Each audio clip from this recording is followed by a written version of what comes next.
দেখেন এই জাতিটা কত বোকা। এই জাতির সামনে বলা হলো যে আমরা কোটার ভিত্তিতে কোটাকে মানে মিনিমাইজ করার জন্য আমরা এই আন্দোলনটা করছি। শেখ হাসিনা কিন্তু বারবার এই যে কারসাজি, এই যে আমেরিকার কারসাজি, এই যে ইউনুসের কারসাজি সব কিন্তু শেখ হাসিনা বলে দিচ্ছে। ওই একটি মানুষই বঙ্গবন্ধু যখন ছিল বাংলাদেশের রাজনীতিতে অসংখ্য পঙ্গপাল ছিল। কিন্তু ওই প্রদীপ বঙ্গবন্ধুকে আমরা স্মরণ করেছি, বঙ্গবন্ধুর পিছনে আমরা গেছি। আর বাংলাদেশ স্বাধীন হওয়ার পরে এই প্রদীপ যে প্রদীপ নিভে নাই এখনো।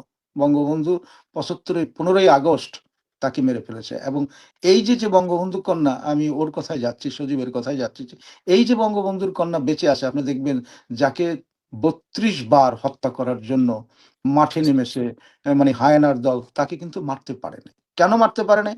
আমি একটা উদাহরণ দিচ্ছি। যখন শেখ হাসিনা ২০০৮ সালে ২০০৮ সালে যখন জেলখানায় ছিল, তখন এই দেশের পার্লামেন্টে বিল আনার জন্য আমি এক সিনেটরের সাথে ক্যানবেরাতে যাচ্ছি।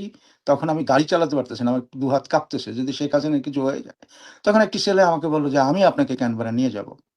এবং ভোর ৬ টার সময় আমি ঘুম থেকে উঠে দেখি আমার মা আসছে। তখন আমার মা অস্ট্রেলিয়ায় ছিল।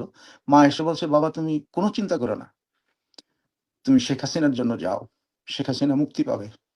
আমি আল্লাহর কাছে প্রার্থনা করছি। এই যে আমার মার মতো অসংখ্য মা শেখ হাসিনার জন্য এখনো। You cannot believe it যে হাজারো মা যে প্রতিদিন খোদার দরবারে জায়নামাজে বসে শেখ হাসিনার জন্য দোয়া করে। The power is there. Sheikh Hasina যে বারবার মৃত্যু থেকে বেঁচে যায়। লক্ষ, লক্ষ বাঙালি মায়েদের দোয়ায়, বোনদের প্রার্থনায় শেখ হাসিনা বেঁচে আছে। নতুবা তার এত অত্যাচার, এত সন্ত্রাস, এত ষড়যন্ত্রের মধ্যে দিয়ে শেখ হাসিনার বেঁচে থাকার কথা না। কিন্তু তিনি বেঁচে আছেন এই কারণেই।